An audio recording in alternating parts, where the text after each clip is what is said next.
Oi, tudo bom? Meu nome é Marina, tenho 21 anos e eu sou bailarina desde os 6. E hoje eu tô aqui para conversar um pouquinho com você sobre uma questão que, ao meu ver, é extremamente importante pra gente que é bailarino, professor, ensaiador, coreógrafo, a gente que trabalha com o corpo, que é a anatomia. A anatomia já é uma coisa bastante complexa por si só, e ainda linkando ela com a dança, que é o que a gente faz, ela fica um pouco mais difícil ainda de ser acessada. Então, tem pouquíssimas coisas na internet que a gente encontra sobre isso. E depois de ter feito 2 cadeiras relacionadas ao corpo pela URGS, com a professora Isabela Gavioli, eu resolvi tomar a iniciativa de fazer essa oficina aqui com vocês, porque é um conteúdo de extrema importância e muitas vezes é complicado encontrar, porque ele é bem peculiar, é bem específico. Então, vamos lá. Então, gente, eu queria dizer para vocês, antes de a gente começar de verdade, que a grande maioria dos conhecimentos que eu vou passar agora para vocês, eu aprendi através das cadeiras de anatomia humana aplicada à dança e fisiologia do exercício aplicada à dança também, do curso, ambas, né, são do curso de licenciatura em dança da Universidade de Caxias, ministradas pela professora Isabela Gavioli. E também muito eu tirei desse livro aqui, ó, Anatomia e Cinesiologia da Dança, da Karen Klippinger, que foi um livro que ele já existe em inglês há bastante tempo e ele foi traduzido para o português esse ano. E também do livro Anatomia da Dança, escrito pela Jackie Green Haas, que é o livro do qual eu tirei a maioria das imagens que eu coloquei aqui, tá? Tem a fontezinha embaixo das imagens. É um livro bem legal também, super completo. Esse daqui, da Karen Klippinger, ele é um pouco mais denso, assim, em conteúdo, ele é um pouco mais detalhado, e o outro é um pouco mais fácil, assim, de se entender. Mas os dois são livros muito bons, então fica a dica aí para alguém, caso vocês queiram. E também eu já quero deixar claro que, infelizmente, é impossível em 45 minutos, que é o tempo máximo que a gente tem para fazer isso, detalhar tudo que se aprenderia, né, tudo que se detalharia numa cadeira inteira, né, que, por exemplo, a minha cadeira de anatomia tem aulas 2 vezes por semana, de 1h30, então são 3 horas semanais em um semestre, e dá várias horas. Eu estou tentando resumir aqui para vocês os principais pontos, então, realmente, a gente não tem como abordar tudo, mas eu selecionei o que eu acho principal para a dança. Então, é isso aí, vamos começar, espero que vocês gostem. Então, gente, para começar, a gente vai falar de caixa torácica, cintura escapular e membros superiores. Os ossos aqui, como vocês podem ver, temos as nossas 12 costelas. Aqui não aparecem as 12, porque as duas flutuantes não aparecem, então só tem 10. E aqui, ó, vocês podem ver que nós temos 7 costelas verdadeiras, que são as que acabam no externo, ó. 1, 2, 3, 4, 5, 6, 7. E as outras são falsas, porque elas se unem aqui no osso, ó. Essa aqui tá se unindo nessa costela, essa tá se unindo nessa e essa tá se unindo nessa. E depois disso a gente tem mais 2 flutuantes que não chegam até aqui na frente. Que são as 2 que o pessoal tira para ficar com a cintura mais fina. Aí nós temos o externo, que é esse osso aqui do meio, que é onde as costelas acabam. A clavícula, que se une ao externo. E as escápulas que se unem à clavícula. Então, as escápulas não têm ligação nenhuma lá por trás. Elas só se conectam através da clavícula e do externo. Lá atrás elas são separadas. E lembrando que a gente não pode pensar em unir as escápulas lá atrás, assim, grudar elas quando a gente está dançando. A gente tem que pensar em abrir, deixar as costas largas. Essa é a ideia de, tipo assim, de mexer os ossos com os músculos, óbvio, para ter as costas desejáveis de Marinela Nunes, por exemplo.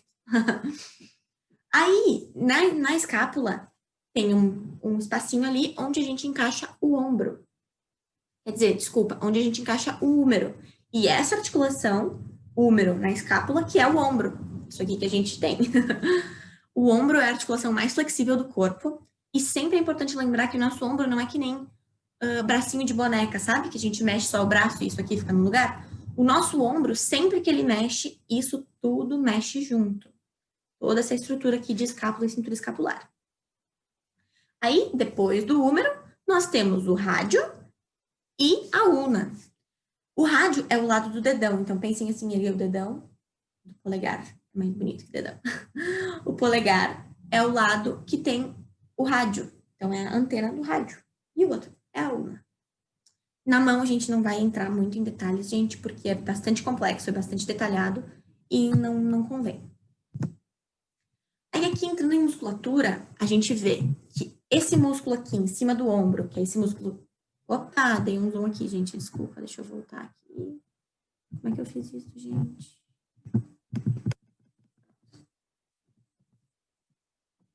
Desculpem.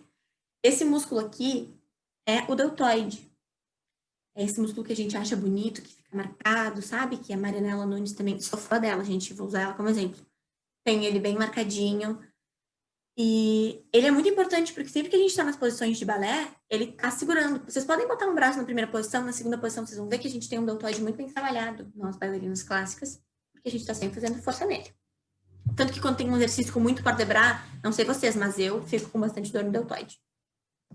E nós temos também o peitoral, que é muito mais visível nos homens, como eles não têm o seio, mas que é esse músculo que fica aqui na frente, o peitoral maior. Depois tem outros, mas também não vem ao caso.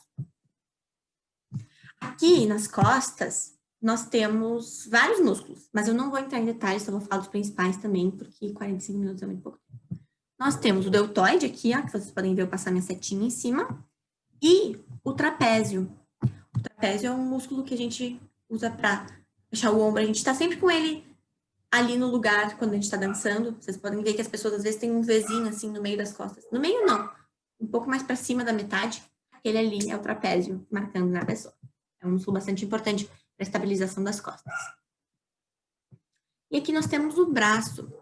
O bíceps é esse músculo aqui da frente, que tem duas cabeças saindo aqui de cima e elas se inserem lá no rádio, no ossinho daqui de cima, que é o que faz a flexão do braço. Né? Aqui na academia a gente vê o pessoal fazendo assim, é pro bíceps. E depois nós temos o tríceps, que é aqui atrás.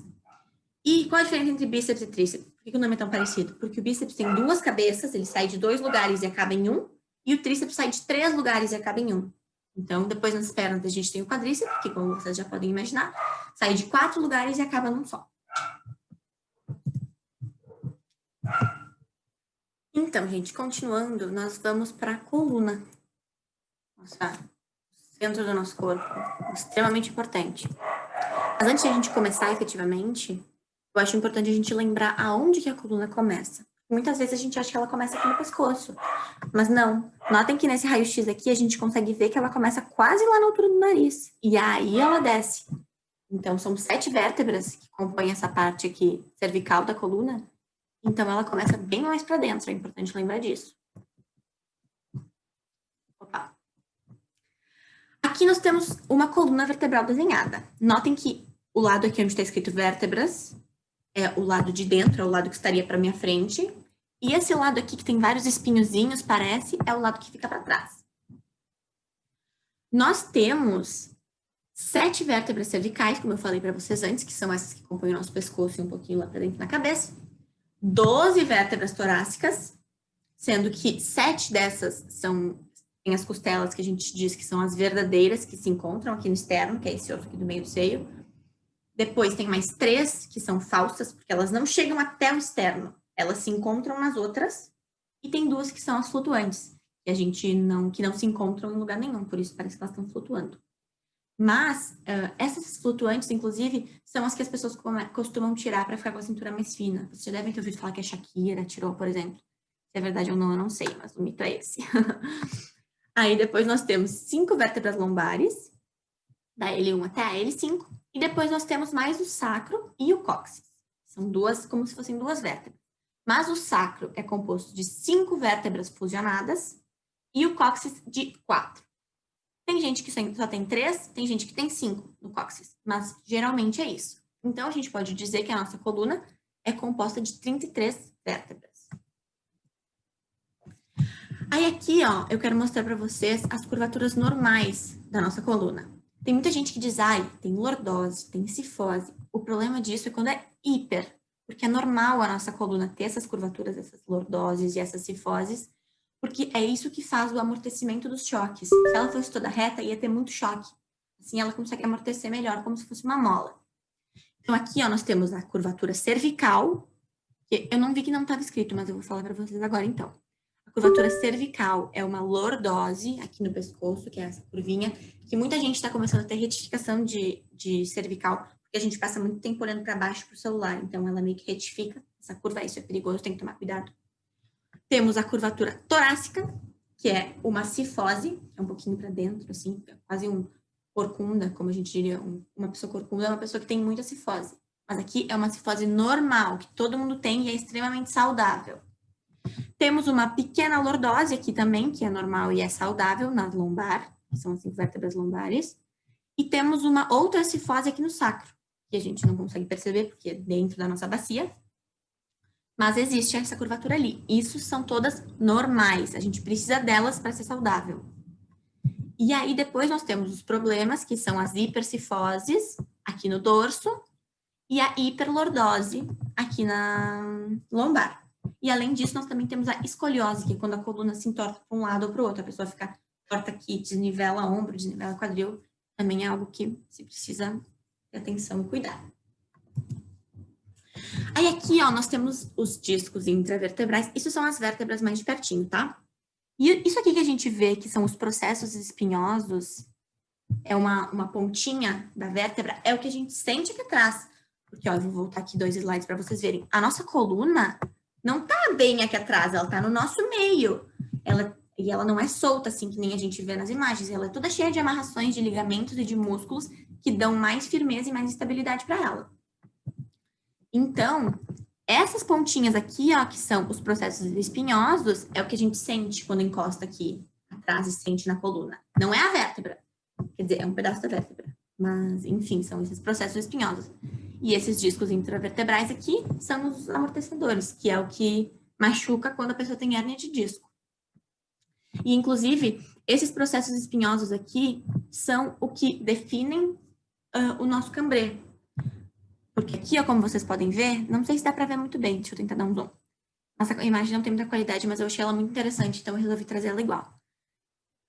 O nosso cambrê chega no limite dele quando os nossos processos espinhosos se encontram, porque a gente tem essas pontinhas aqui, ó. Vou fazer o cambré, vai entortar, então eles se encostam, e ali é o limite. Não dá para forçar porque tem um osso contra um osso, nem a rotação externa do fêmur no acetábulo, que a gente vai falar depois, que é o anderório. E também da coluna sai um músculo muito importante para a gente que gosta de subir perna, que é o ilio-psoas, que ele nos ajuda na subida das pernas a partir do ângulo de 90 graus. E é ele que dá a curvatura da lombar, lembra que eu falei que tem uma pequena lordose? É ele que faz essa curvatura, porque ele acaba aqui no nosso fêmur, no trocânter menor, que a gente vai ver depois também.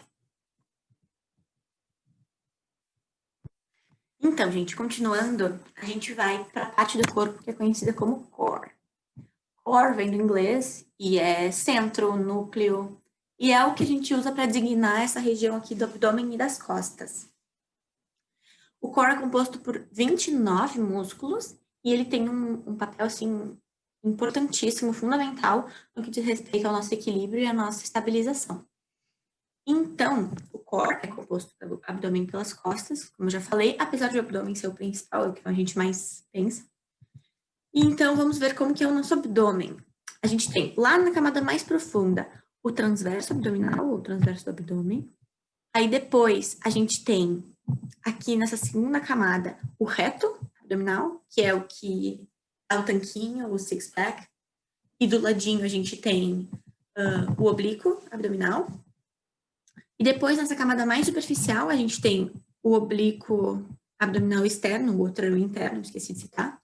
E aqui a gente tem uma camada de fáscia que cobre o abdômen. A fáscia é uma continuação do tecido muscular, é o que envolve o músculo, que quando ela está muito contraturada, quando a gente trabalha ela muito, ela tende a enrijecer. E quando enrijece, machuca. Então, para ela soltar, a gente precisa massagear, sabe? É para isso que servem os rolinhos de liberação miofacial. É claro que eles não se aplicam muito ao abdômen, mas a gente pode usar eles nas coxas, nas pernas, panturrilha, costas, porque é justamente isso, ele vai liberar essa porção miofacial do músculo e aí vai relaxar um pouco, assim, a tensão do lugar. Seguindo, então, aqui a gente vê a vista anterior do core, como um todo. Eu gostei dessa imagem porque tem aqui os ossos junto. Então, a gente vê aqui o ilio-psoas, que a gente viu antes, o diafragma, os intercostais, os escalenos, que é um músculo do pescoço junto com o esternocleidomastoide, mas que a gente não vai entrar nisso. A gente vê novamente o peitoral. E aqui a gente vê o serrátil, que é um músculo da lateral, do lado das costelas. E também, novamente, os 4 pedaços do abdômen. O transverso lá no fundo, o reto e o oblíquo interno na segunda camada, ali no meio, e o oblíquo externo junto com a face cobrindo o reto abdominal. E aqui, então, a gente vai para as costas, onde tem o trapézio, que a gente já viu antes. Aqui, opa, tá sem escrito ali, mas aqui é o grande dorsal. Eu esqueci de escrever, ou deve ter tenha mexido, não vi, me desculpem. Mas aqui temos o grande dorsal e os eretores da espinha, que ajudam a gente a manter a verticalidade, né? E aqui também temos os multífidos, o glúteo mínimo, o glúteo médio, que a gente vai ver depois, o quadrado do lombo. E eu também acho bastante importante a gente lembrar que o estar em pé, a nossa verticalidade, estar ereto, não depende só da coluna. Vem puxando lá de toda a camada posterior, desde a panturrilha, acabando... Panturrilha não, né? Os músculos da panturrilha, acabando lá no calcanhar. Tudo isso puxa a gente para ficar vertical. Então, não depende só da coluna, depende de todo o nosso lado posterior, a nossa verticalidade.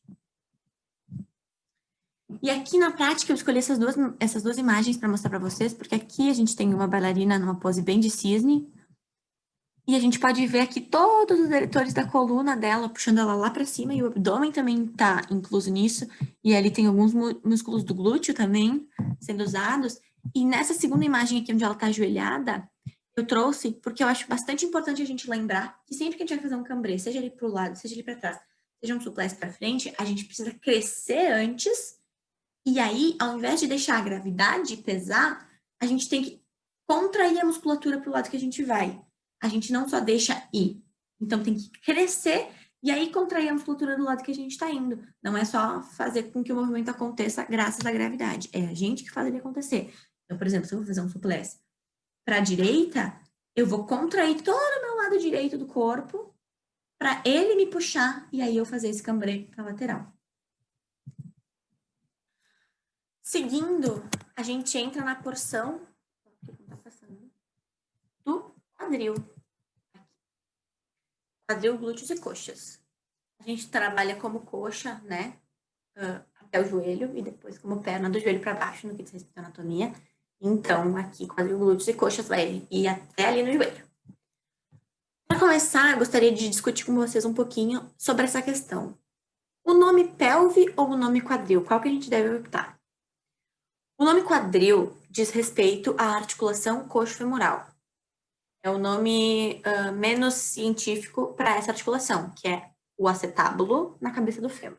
Isso é quadril. Quadril é a articulação do fêmur na pelve. E a pelve, então, por sua vez, é o osso da bacia, que a gente conhece como bacia. É essa estrutura óssea que tem o ilho, tem o pubis, tem os isquios, o sacro e o cóccix. Isso é a nossa pelve, essa estrutura. E aí o quadril é o encaixe do fêmur nela, a pelve. Aí aqui eu trouxe só por curiosidade mesmo, a diferença entre uma pelve feminina e uma pelve masculina. Como vocês podem notar, a pelve de uma mulher, ela é bem mais ampla do que a pelve de um homem, que é muito mais fechadinha. Por quê? Porque a gente engravida e tem que, né, na natureza como ela é, a gente teria que parir o filho. Óbvio que hoje em dia já tem cesárea, etc. Mas a ideia é que funcione sem ter algum médico que possa operar uma cesárea em ti. Então, por isso, ela é mais ampla para poder passar a cabecinha da criança quando a criança precisa nascer. Na pelve de um homem, por exemplo, isso não seria possível acontecer. Essa é a principal diferença entre as pelves, e é justamente por isso que as mulheres têm o quadril, levando em conta o termo que a gente usa para definir essa parte do corpo, não o quadril como articulação, o quadril como, tipo, da cintura para baixo, sabe? Por isso que as mulheres têm o quadril mais largo, justamente porque a pelve tem que ter mais espaço para uma criança poder passar, caso seja preciso. Aí aqui na ossatura pélvica, a gente tem os ilhos, aqui dos dois ladinhos, a crista ilíaca, que é esse ossinho que a gente sente aqui na frente, se passa a mão, é o ossinho do quadril, assim, da frente do quadril, logo acima da coxa. A gente tem o pubis, o acetábulo, que é o buraquinho onde encaixa a cabeça do fêmur, e aqui um fêmur também. Óbvio que o fêmur não é um pedaço da pelve, mas como ele já estava na imagem, eu resolvi deixar. Aqui na pelve, a gente tem 3 articulações principais. A articulação coxofemoral, ou quadril, que é o fêmur na cabeça, no acetábulo, que é uma articulação supermóvel, no mesmo estilo do ombro, mas ela tem menos amplitude de movimento. Aí nós temos a articulação sacroiliaca, que é onde o sacro, que é esse ossinho aqui, e aqui é o cóccix, tá? O sacro se conecta com o ilho, e aqui é uma articulação que não é móvel, tá, gente? Ela é um pouquinho elástica, um pouquinho flexível, mas ela não chega a ter uma amplitude de movimento como o cotovelo, como o punho, como o ombro e outras tantas articulações tão móveis que a gente tem. E também a gente tem aqui a articulação da síntese púbica, que é onde os ossinhos se juntam para formar o pubis, que é o ossinho que a gente tem aqui na frente, logo para baixo das cristas ilíacas. Aí aqui a gente tem uma vista da pelve de costas, a outra pelve é como se a pessoa estivesse de frente pra gente, essa pessoa tá de costas pra gente. E aqui a gente vê o sacro, o cóccix, o pubis, eu não me lembro se eu falei na outra, mas aqui embaixo a gente tem os isquios, que é onde, quando as professoras falam, assenta bem nos isquios, que são aqueles 2 ossinhos do bumbum que a gente sente quando senta, é ali. O ilho e o fêmur novamente. Aqui eu coloquei uma pelve, desculpa, aqui tá errado, tá, gente? Não é ossos do quadril, é ossos da pelve. Aqui a gente tem a pelve de perfil, que é onde tem aqui, ó, a pelve, o fêmur e a coluna. Aqui a gente vê o sacro e o cóccix, e como vocês podem ver aqui, que nem eu falei nos nossos slides antes de coluna, a coluna não tá bem aqui atrás, viu? O que a gente sente quando passa a mão são esses processos espinhosos, mas a coluna tá quase no meio do nosso corpo, olha. E aqui a gente vai focar mais no fêmur. O fêmur tem a sua cabeça, que encaixa no acetábulo, né? Que é esse espacinho ali na pelve feita para ter o encaixe do fêmur. Aí aqui a gente tem o osso, ó. E a gente tem 2 cabecinhas aqui, ó, que é o trocânter maior, essas 2 pontinhas, e o trocânter menor. Esses trocânteres servem para várias coisas. O trocânter menor, por exemplo, é onde o nosso ilho-psoas se insere. O ilho é um músculo composto de 3 outros músculos, que é o psoas maior, o psoas menor e o ilíaco, que é esse músculo aqui, ó. Aqui temos o ilíaco, o psoas maior e o psoas menor está por trás do psoas maior. Então, é isso aí, gente. São 3 músculos que viram um só aqui. Quer dizer, eles não viram um só, tá? Eles acabam no mesmo lugar. Que é no trocânter menor, como eu falei para vocês antes. E esse é o músculo que a gente precisa para começar a subir as pernas além de 90 graus. São eles que fazem esse movimento de puxar para perto. Aí aqui nós temos a musculatura glútea, ó, aqui é a camada mais superficial, tá? Aqui na esquerda já é uma camada um pouco mais profunda, mas a gente vai ver isso numa próxima imagem. E aqui a gente tem, ó, na camada superficial o glúteo máximo, que é meio que cobre todo mundo, e o glúteo médio aparece aqui uma pontinha dele também, mas ele tá por baixo do glúteo máximo. Aqui vamos entrar numa parte mega importante. Quem faz o nosso andeor é a cabeça do fêmur dentro do acetábulo. Vou até voltar aqui para a gente ver mais uma vez, ó.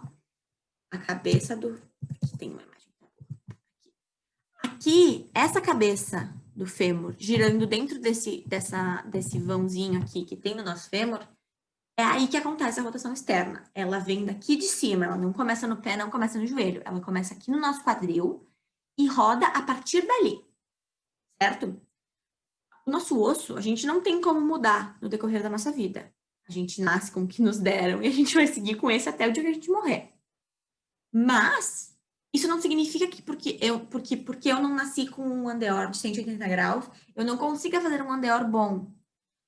Talvez eu, Marina, que não nasci, talvez não, com certeza, eu, Marina, que não nasci com uma rotação coxofemoral de 180 graus, eu jamais vou ter um andeor perfeito a partir do meu quadril.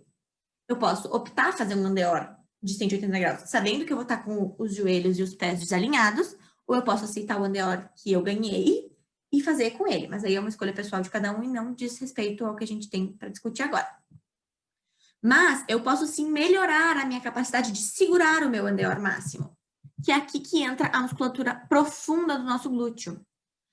Piriforme, os gêmeos superior e inferior, obturador externo, obturador interno, quadrado femoral, glúteo mínimo e glúteo médio, todos esses músculos servem para a gente conseguir abrir nosso andeor. São eles que vão nos ajudar nesse processo. São eles que a gente tem que trabalhar e pensar em fazer força para girar o andeor. Isso não significa que eu tenho que apertar o bumbum quando eu for fazer um andeor. Não é isso. Não é o glúteo máximo que eu tenho que apertar. São esses lá dentro. Eu preciso aprender a fazer essa força aqui, ó, com eles. Aqui. Abrir essa primeira posição. Esses músculos são 200% trabalháveis. É super possível fazer com que eles melhorem, que a gente consiga segurar melhor o andeor e abrir mais nosso andeor. Até um ponto que ele vai chegar, que vai chegar no máximo da nossa cabeça do fêmur. Mas continua sendo possível trabalhar para manter ele ali. E tudo é melhorável, gente. Sabe? Tem um processo muito longo até se dizer, não tem mais o que melhorar, não tenho mais como abrir meu andeor. Sempre tem. Então, vamos focar muito mais nisso do que ficar sofrendo porque eu não nasci com um andeor de 180 graus. Até porque, sejamos honestos, é uma parcela muito pequena dos bailarinos que realmente tem um andeor de 180 graus. Depois a gente vai ver umas fotos que vão mostrar para vocês isso. Porque é muito raro, sabe? Não é todo mundo que nasceu que nem a Maria Coreva e o Biel Figueiredo. E isso, de forma alguma, significa que, não dá para dançar balé sem andeor. Não, gente, é uma ilusão achar que todos os bailarinos famosos que a gente adora ver por aí têm um andeor perfeito e a gente não tem, então vamos sofrer. Não vamos por esse caminho, viu? Aqui tem uma outra imagem. Ó, nessa primeira ela estava em passê, um passê deitado, é um passê de exercício, inclusive, né? Ajuda bastante fazer exercícios além do balé para fortalecimento dessas musculaturas. E aqui a gente tem como se fosse um sapinho deitado no chão e ela tá fazendo força nesses músculos aqui, ó. Piriforme, os dois gêmeos, glúteo máximo, obturador externo, obturador interno e quadrado femoral. Aqui tem uma coisa que eu acho importante lembrar. Aqui, esse interno e esse externo não é em relação ao movimento que eles vão fazer. O externo não vai girar para fora e o interno para dentro, tá? Eles são em relação à localização desses músculos. O interno tá mais para dentro no corpo e o externo tá mais para fora. Os dois vão fazer a rotação externa, a rotação para fora, o andeor. Aí aqui a gente entra no nervo ciático, que muitas vezes é pressionado pelo piriforme, né? Várias pessoas sofrem desse mal, mas muita gente também acha que é isso e, no entanto, não é.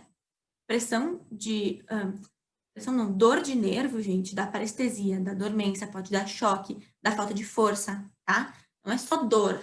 Só dor normalmente é muscular. Então, não vamos sair por aí achando que qualquer coisinha já é ciático, tá? Porque normalmente não é. Vamos, então, para a coxa, para a porção anterior da coxa, que é o famoso quadríceps. Lembram que no bíceps a gente viu que tinha 2 cabeças e acabava num lugar só, no tríceps eram de 3 lugares e acabava num só, no quadríceps, então, são de 4 lugares e acaba num só. Aqui em amarelinho a gente tem o vasto lateral, que fica do lado de fora da perna. Em azul a gente tem o reto femoral, que fica bem no meio. E em vermelho, o vasto medial, que fica pro lado de dentro da perna. Além disso, a gente tem escondidinho atrás do reto femoral o vasto intermédio. E são esses os 4 músculos que formam o quadríceps. Ah, Marina, mas para que serve o quadríceps? O quadríceps é o que faz a nossa patela subir. Logo, é o que faz a gente esticar o joelho. Quando a gente está em pontas e a gente tem que esticar o joelho, é o quadríceps que a gente está ativando para ficar bem esticado o nosso joelho.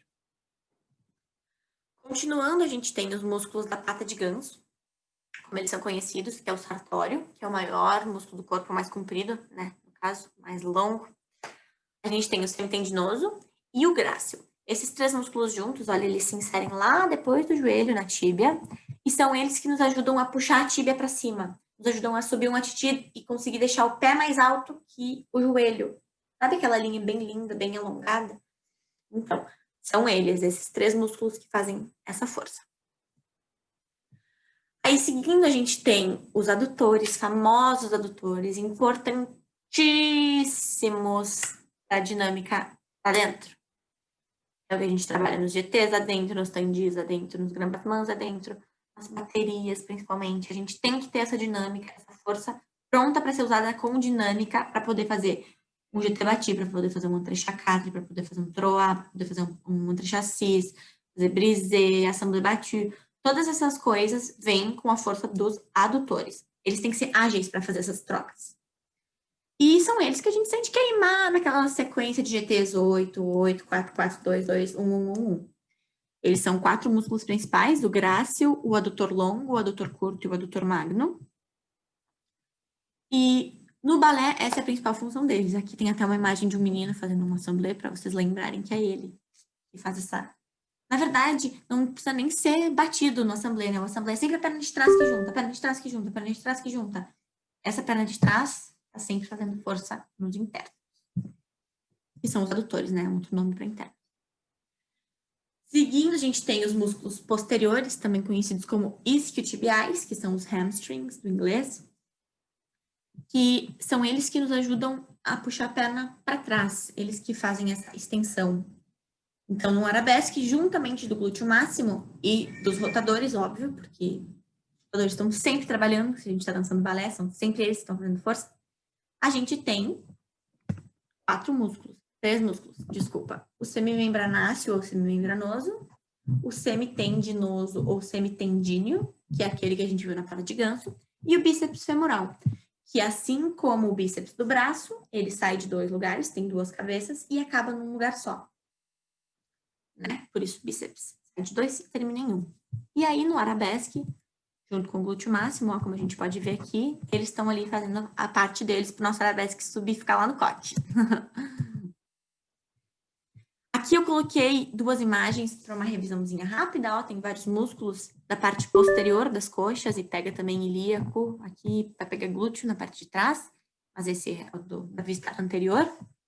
Temos os adutores, pectíneo, grácil, os quatro que compõem o quadríceps aqui, reto femoral, vasto lateral, vasto medial, vasto intermédio, temos o trato iliotibial também, o sartório, o tensor da face lata, e o psoas maior, né, que é juntamente com o psoas menor e com o ilíaco, forma o iliopsoas. E aqui, vindo por trás, a gente tem o piriforme, os dois gêmeos, o obturador interno, quadrado femoral aqui embaixo, todos esses aqui que eu falei agora, junto com o glúteo médio, glúteo mínimo e obturador externo, eu acho, se eu não estou esquecendo de nenhum, são os rotadores externos. São extremamente importantes para a gente do balé. É muito importante a gente aprender a fazer força neles para conseguir usufruir bem e usufruir ao máximo do nosso andeor.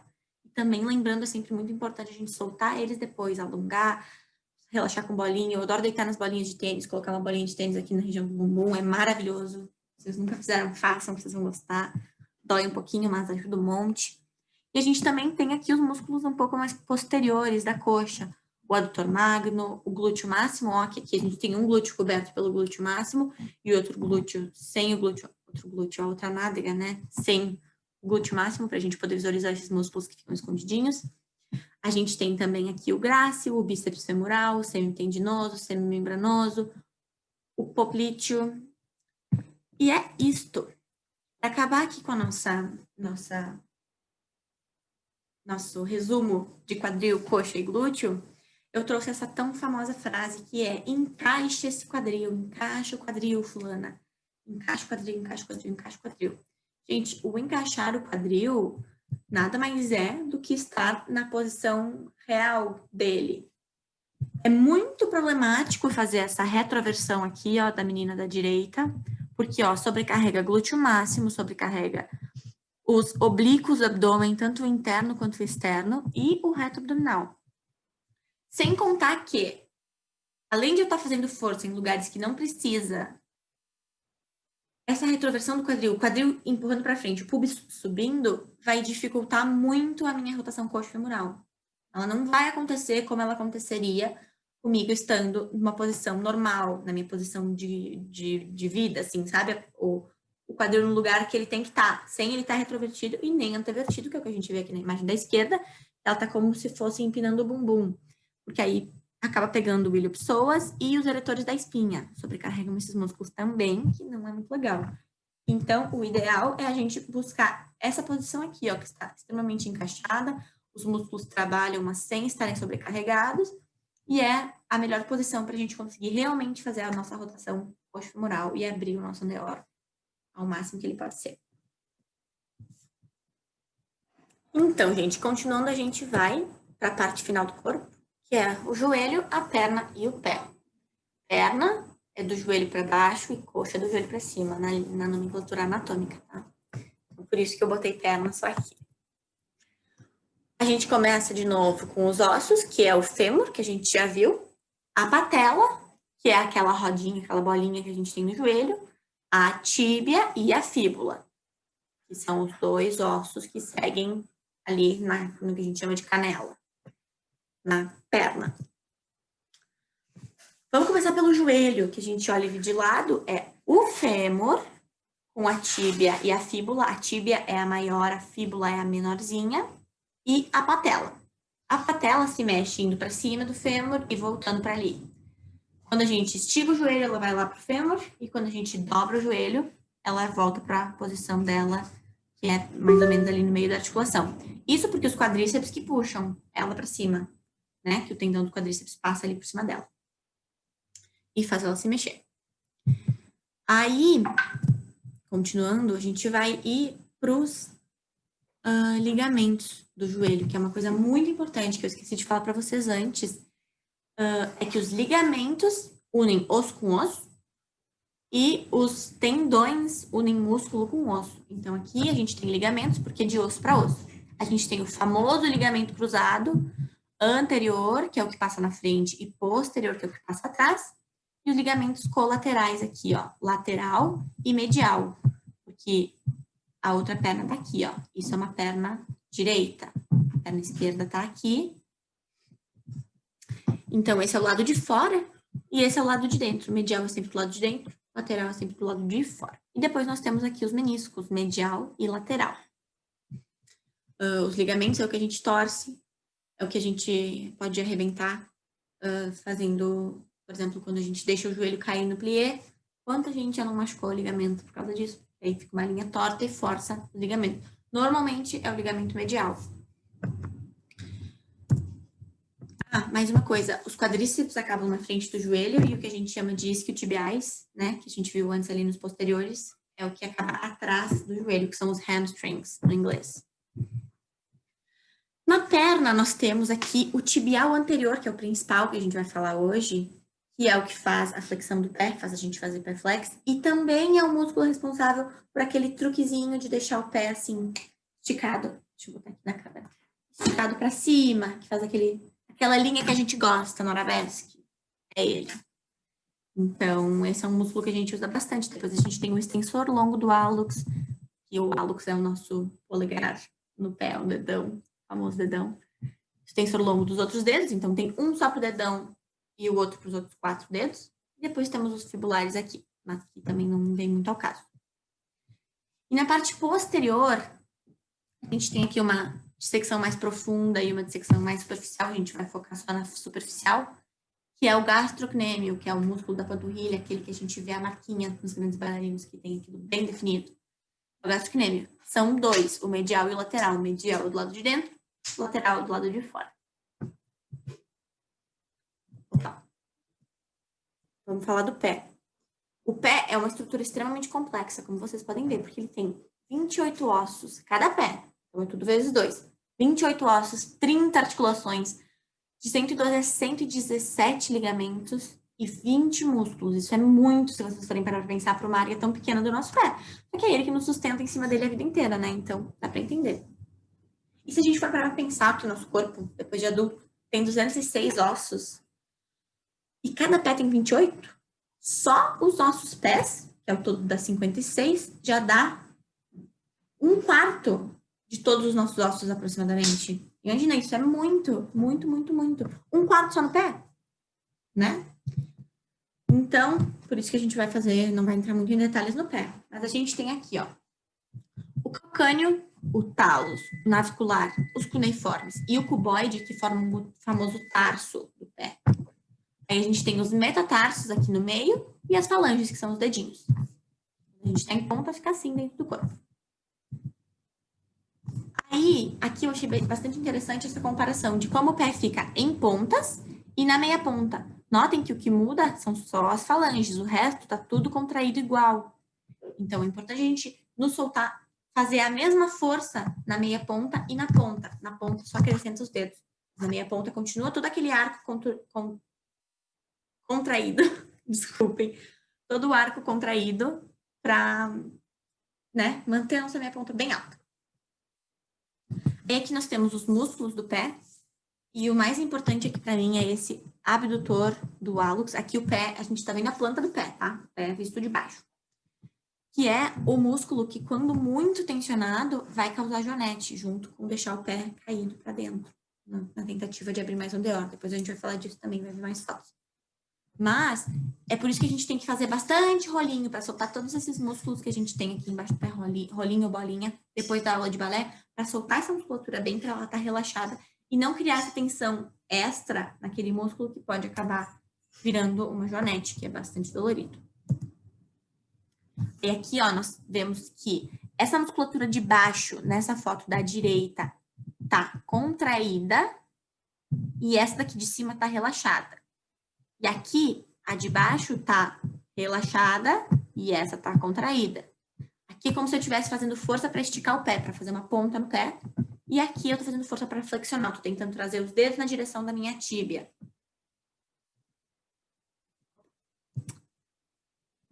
E aqui algo muito importante é o alinhamento dos pés, que a gente do balé faz força para abrir andeor, andeor, andeor, andeor, mas muitas vezes a gente acaba deixando o pé pronar, virar para dentro, dar para dentro. Então aqui é o pé pronando para dentro, que ele fica assim, caminhando, perde o alinhamento, o pé tem que ficar retinho assim, tem que ficar retinho, pé, joelho e cristas ilíacas, quadril, né? Isso é um problemão depois. Isso que dá jonete, isso que dá problema de joelho, é esse pé pronado. Ele é o resultado de um quadril não aberto lá pelo fêmur, mas sim pelo pezinho. Aí aqui eu trouxe umas imagens para vocês. Tem de duas bailarinas bem famosas que acho que vocês vão identificar pelos físicos. E tem duas que eu não sei de quem são. Mas só para vocês notarem o quão problemático é o desalinhamento. Olhem onde é que está o pé dessa menina. Ai, super andeor, o máximo. Mas por que o pé tem que estar tão aqui para trás? Ele podia estar tranquilamente aqui na direção do joelho, que ela ia estar trabalhando igual o andeor dela, levando em conta que ele vem do fêmur e não dos pés nem do joelho. Ela ia estar trabalhando exatamente da mesma forma e não ia estar se expondo aqui, expondo o joelho dela e nem o arco do pé à toa. É o que está acontecendo aqui. Aqui, olha, nós temos uma primeira posição que o joelho, o alinhamento do joelho não está onde está o pé. Vocês estão vendo que o pé está muito mais para lá? E até aqui a gente consegue ver que o pé está pronado, o pé está rodado para frente, porque vocês estão vendo que fica tipo um buraco ali? Quando o pé está inteiro no chão, não fica buraco. Isso aqui, supondo que aqui é a parte interna do pé, que é a parte externa, isso aqui está muito bem colocado no chão, ele não fica assim, dando chance de ter aquele buraco ali. Então, esse pé está muito desalinhado. E aqui temos uma bailarina muito famosa, que imagino que vocês identifiquem quem é pela foto. Olhem o alinhamento do joelho em relação ao pé.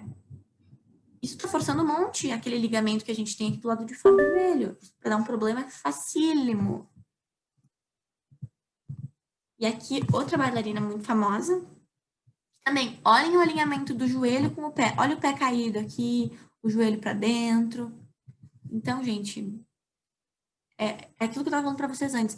É muito difícil encontrar alguém que tenha realmente um andeor de 180 graus, que faça aquilo e rode toda a perna inteira até os 180 graus, porque muita gente abre o pé, no máximo o joelho, e aqui no quadril, nada. Então, isso aí para dar lesão é muito fácil. E aqui eu queria falar para vocês do famoso pé alado, que é o pé que dá a linha lá atrás, no arabesque, e o joanete também. O joanete, aqui nessa foto, a gente consegue ver bem. Depois eu vou mostrar para vocês o joanete, vamos falar do pé alado. O pé alado é quando a gente não estica completamente o pé, mas tensiona o tibial anterior para puxar ele para fora, assim. Essa forcinha aqui, para fora de dar linha lá no pé. Ele não tá esticado 100% e aí ele vai para fora. Gente, todo mundo sabe que isso é truque, mas todo mundo continua fazendo. Não sei por quê, porque e a estética do balé, é claro, mas vale mais a pena estar na estética ou tá fazendo certo? Isso é o que a gente, como bailarino, tem que se questionar, e não só como bailarino, como professor, como coreógrafo. O que eu quero quando a minha coreografia estiver no palco? O que eu quero quando a minha aluna estiver dançando uma variação no palco? Um pé com uma linha falsa ou um pé verdadeiramente bem esticado? Fica o questionamento. Aqui temos uma bailarina, né? Tem um pé já com uma linha muito favorecida, mas ela também tá além do pé dela. Ó. A gente consegue ver que o pé não tá completamente esticado, que ele tá dando aquela linha do andeor. E a gente acha lindo. Mas será que é lindo mesmo? Vale a pena? E aqui a gente tem um pé também que está alado, ó, ela tá fazendo uma linha no pé que ele não tá bem esticado. A gente consegue ver pelos dedos, os dedos não estão 100% esticados lá para dentro. E aqui, ó, a gente tem um joanete bem grande, que é por causa daquele musculinho lá de baixo, do abdutor, do hálux. Tá fazendo muita força, tá tensionado, tá puxando, junto com o fato do pé estar pronado, que aí, quando o pé prona, faz força assim, ó. Vou tentar mostrar para vocês. O meu pé tá pronando para cá, eu vou fazer assim, ó. Isso acontece porque o peso está errado. Então, isso é um problema. E por último, eu queria mostrar para vocês aqui um diagrama, uma imagem que mostra a quantidade de lesões dos bailarinos e onde estão. De todas as injúrias, todos os machucados, as lesões que eles levaram em conta, injuries é lesão em inglês, 0,5% são na coluna cervical, aqui em cima, 0,9% no cotovelo, 0,9% no ombro, 0,5% na parte da coluna que fica o tórax, da T1 até a T12, que a gente viu antes, das vértebras torácicas. 1,8% no sacro, 2,3% na coxa, 2,3% também na perna, né, na tíbia, etc. E aí, onde que tem mais? O máximo aqui que mais tem é o joelho, que é 28,8% das lesões do balé são no joelho. Por quê? Por causa daquela rotação lá que não tá certa. A gente acaba fazendo porque quer ter um andeor máximo, mas que não tá saindo do quadril. Por isso que a gente tem que trabalhar muito aqueles músculos do glúteo para fazer uma rotação correta e não deixar que o pé prone e o joelho fiquem para frente. Aí a gente tem bastante lesão também no tornozelo, que a gente usa muito tornozelo, tem que estar sempre fortalecendo ali essa região para o pé estar forte, para poder nos segurar bem em pontas, que é 21%. A gente tem bastante também nos pés, que, né, claro, estando em ponta, tá fazendo força, acontece. São os ossos do ofício, como dizem por aí. Mas que tudo com trabalho consciente e conhecendo o próprio corpo, a gente fica muito menos sujeito à lesão, sabendo como fazer e entendendo o porquê. Aqui, 16,7 nos pés, nos dedinhos, né? Foot é pé e toes é os dedos do pé. Aí aqui, no quadril, 13,1% também. Bailarina faz muita força na rotação de fora, faz, e acaba dando um desgaste ali no fêmur e no quadril, infelizmente, mas isso é com anos de profissão. Acho que não existe nenhuma bailarina que não tenha lesão no quadril, bailarina profissional, que viveu a vida dançando, né, no caso, que não desenvolva nada no quadril, porque, querendo ou não, o nosso andeor não é o nosso normal. Ele é fazível, funciona anatomicamente, mas ele não é o nosso natural. E aqui a gente também tem bastante lesão na lombar, que é de fazer o cambrê sem pensar em subir para daí ir. A gente só quebra. Isso aqui da hernia de disco. É essa ida sem ter criado o espaço para poder ir. Daí bate lá os processos espinhosos, como a gente viu na coluna. Então, resolvi trazer isso no final para deixar vocês pensando um pouquinho nisso. Então, gente, por hoje é isso. Espero que vocês tenham gostado. Obrigada por terem chegado até aqui, terem assistido tudo. Espero que vocês tenham entendido. Se ficou alguma dúvida, vocês podem deixar aqui nos comentários do vídeo ou podem me mandar no meu Instagram, que é @ninasaquete, eu vou deixar escrito aqui. E eu queria também aproveitar esse finalzinho para agradecer a minha professora, Isabela Gavioli, que me ajudou bastante e me ensinou muito do que eu falei aqui para vocês. Queria agradecer também a minha sogra, chamada Graziela Namen, que é educadora física especializada em cadeias musculares, que também me deu vários toques bastante importantes para eu passar aqui para vocês. Queria agradecer ao meu personal trainer, que é o Dionio Holtz, da Academia Mudança, que também já me ensinou muito de anatomia e se preocupa muito com essa questão dos músculos, me fala um monte de musculatura quando eu estou treinando. E também queria agradecer minha prof de balé, que é a Vitória Milanês. Também foi a primeira pessoa que abriu os meus olhos para essa nossa necessidade de realmente conhecer o nosso próprio corpo na dança. E também queria agradecer o Namos, Léo Amos, que fez a edição do meu vídeo. E também, por último, mas não menos importante, agradecer a unidade de dança de Caxias, que possibilitou a existência dessa oficina, mesmo em formato online, que, né, é o que há para o momento. Então, muito obrigada a todos vocês e espero que tenham gostado. Tchau, até a próxima!